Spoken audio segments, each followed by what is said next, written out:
Kevin, what is today? Today is the starting day. There it is. Whoa! Man, so close. We can see that bubble right there.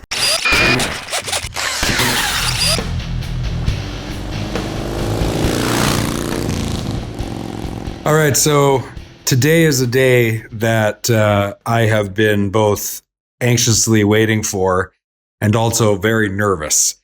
Kevin, what is today?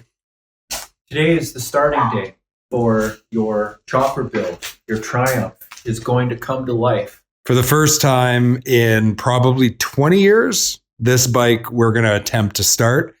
I have no idea what's going to happen. I am actually, I'm going to find out if there's what's really wrong with this bike, if there is anything internally with the engine and transmission in a second, if we can even get it to start. So here we go.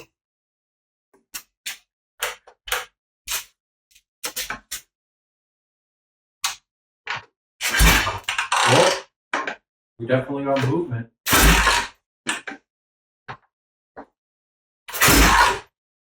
Give it a little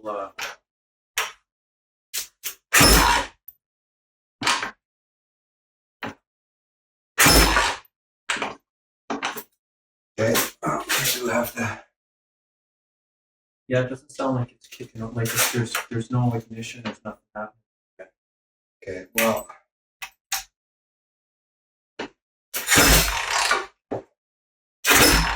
Probably take a little bit for fuel to get pumped through. Oh, okay. So there, compression built up. So now.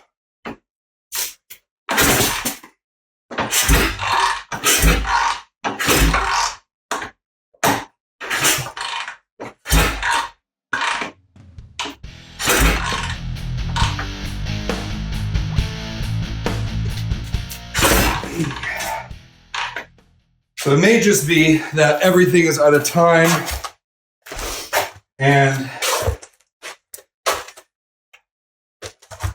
we're old and kicking over a motorcycle is not fun. Remember what the thing was for the timing? I think we put it back where it was supposed to be, didn't we? Yeah. Yeah. But we have to get it started to actually time it. Because you're supposed to take this cap off and then use a timing light, and then you can advance timing or whatever, right? Right. Yeah. But you can't do that unless you start the bike, so. Right. Go quarter throttle and kicker, like.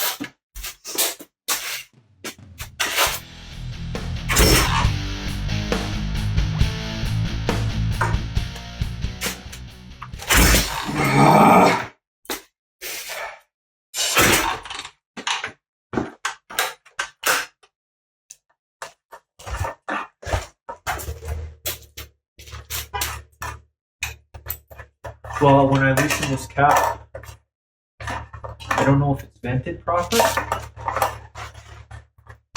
Let's see what happens here.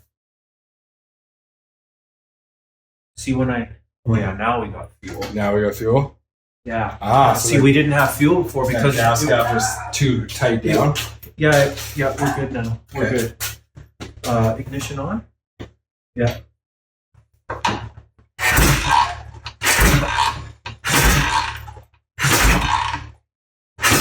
There it is. Whoa!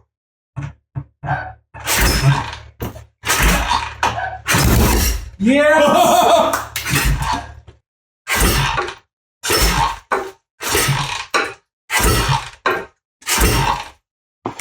Maybe we did flood it. Yeah. Just give it a second. I think we flooded it.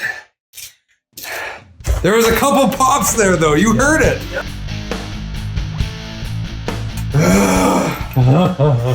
Sorry, dude. Yeah. But we know it can start. Man, so close. I think that's just for this. Yeah, but if that's leaking, we gotta take it off, and because I don't want it just leaking all night.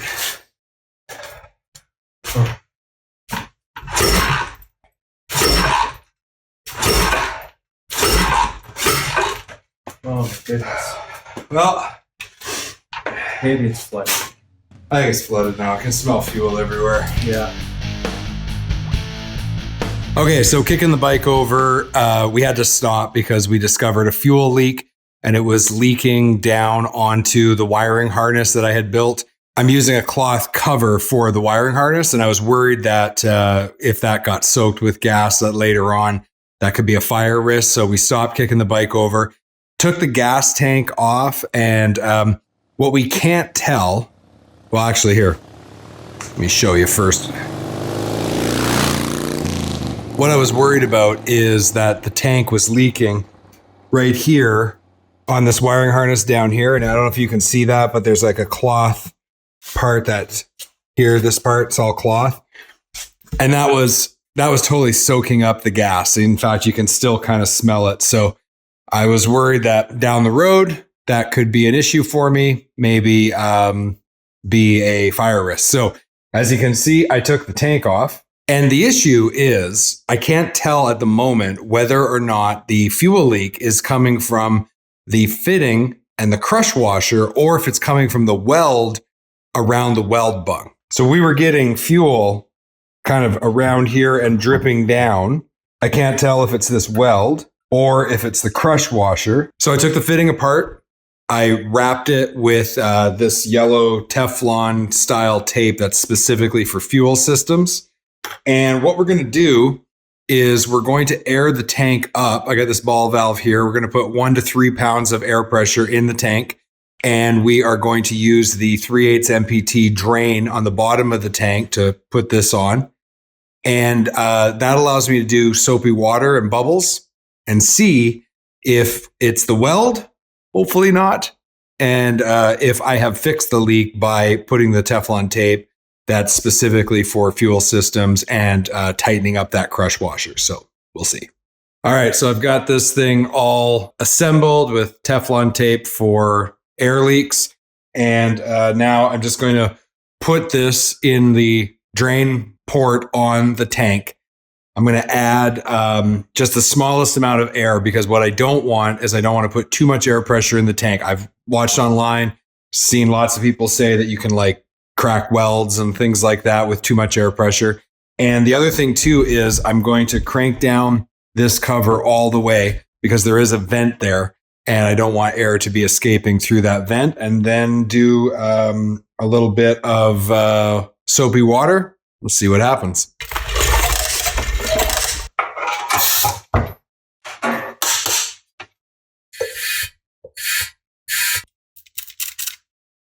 Okay, I got an air bubble right there.